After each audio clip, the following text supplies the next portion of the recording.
Сәлеметсіңдер ме балалар? Қазір біз қазақ тілі сабағымызды бастаймыз. Сабақтың тақырыбы сын есім. Мақсатымыз сөз таптарын ажырату, сын есімдерді сөйлем ішінен таба білу. Бас әріп пен кіші әріптің биіктігі мен мөлшерін сақтап, оларды байланыстырып, көлбеу және таза жазу. Сабағымызды бастамастан бұрын сын есім туралы не білетінімізді еске түсіріп алайық. Ол үшін мына бейнефильмге мұқият назар аударыңдар.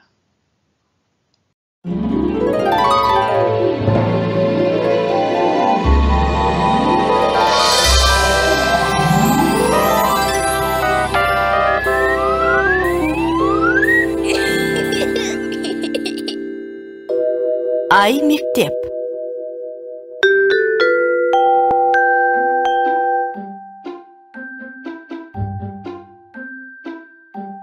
Мынау не?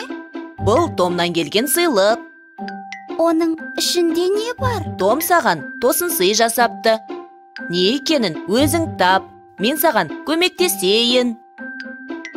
Ол кішкентай.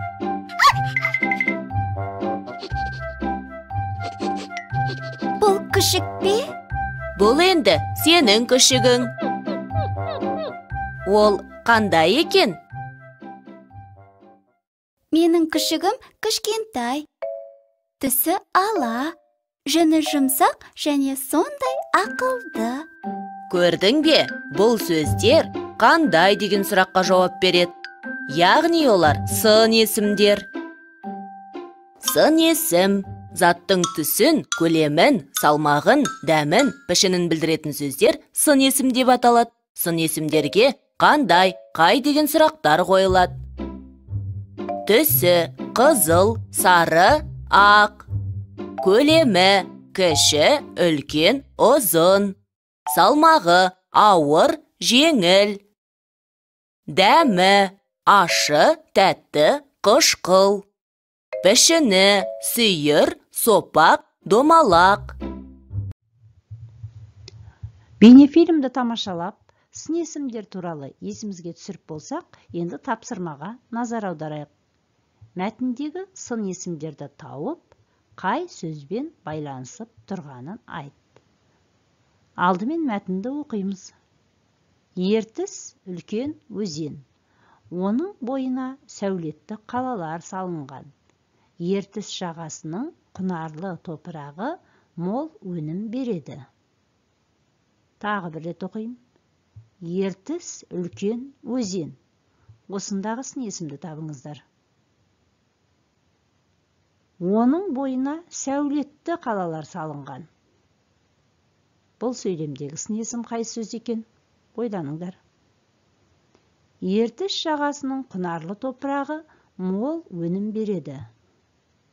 Бұл сөзде екі сын есім бар бұл сөйлемде. Мұқият қарайық.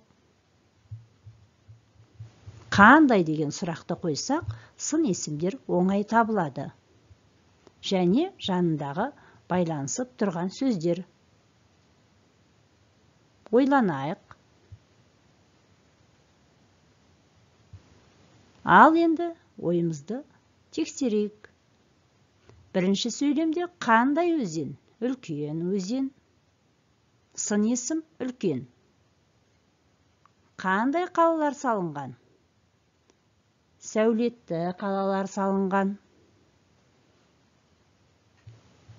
Қандай топырақ? Құнарлы топырақ. Қандай өнім береді? Мол өнім береді. Сын есімдер үлкен, құнарлы, сәулетті, мол. Яғни қасындағы байланысқан сөздермен бірге, зат есімдермен бірге таптық. Келесі тапсырмада сызба бойынша бір зат есімге қатысты бірнеше сын есім тауып жаз дейді. Бізге тақтай, дала, көл сөздер берілді. Алдымен үлгіге назар аударайық. Қандай тақтай? Жалпақ тақтай. Қандай тақтай? Қалың тақтай. Тағы қандай тақтай болады? Тегіс тақтай. Енді дала сөзінен сын есімдер ойлап табайық. Қандай далалардың түрлері болады екен? Ойланып көрейік, балалар. Және қандай көл болады? Ойланайық, сын есімдер ойлап табайық. Ойланып болсаңдар, балалар, менің нұсқаммен танысыңыздар. Кең дала, жазық дала, жусанды дала, шалқар көл, айдын көл, тұзды көл. Яғни біз бұларға сын есімдер ойлап таптық. Келесі тапсырмада мақалдарды жадқа жаз және мағынасын түсіндір дейді. Бірінші мақал. Мәуелі ағашқа тас атпа. Берекелі елден мереке кетпес. Мәуелі ағашқа тас атпа дегенді мағынасын қалай түсінесіңдер, балалар? Ойланып көрейік.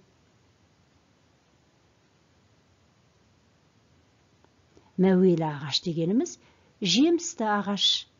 Яғни ағаштың адамға тигізетін пайдасы өте көп. Оны сындыруға, немесе тас лақтыруға болмайды. Мәуелі ағаш жемісті ағаш. Түсіндік пе, балалар? Сондықтан ондай дұрыс емес іс-әрекет жасауға болмайды.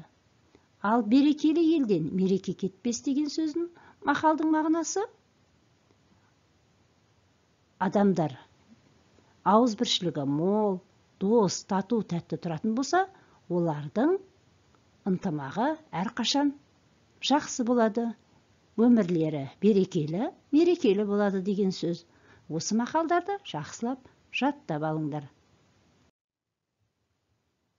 Ал мына тапсырмаға назар аударайық.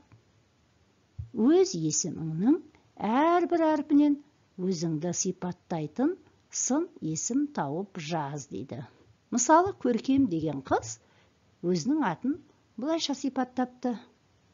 Әрбір әрпіне: К келбетті, Ö өрелі, Р рахымды, К көреген, Е еңбекқор, М мейірімді. Сендер де өз аттарыңа арнап осындай әдемі сын есім сөздерді ойлап табыңдар. Ал енді үй жұмысына назар аударыңдар. 66-шы жаттығу 72-ші бет. Мәтінді көшіріп жазу, сын есімдердің тауып астын сызу. 69-шы жаттығу 93-ші бет. Көп нүкте орнына сын есім қойып жазу. Жазғанда әдемі, таза, ұқыпты жазамыз. Осымен қазақ тілі сабағы аяқталды. Қош, сау болыңдар, балалар.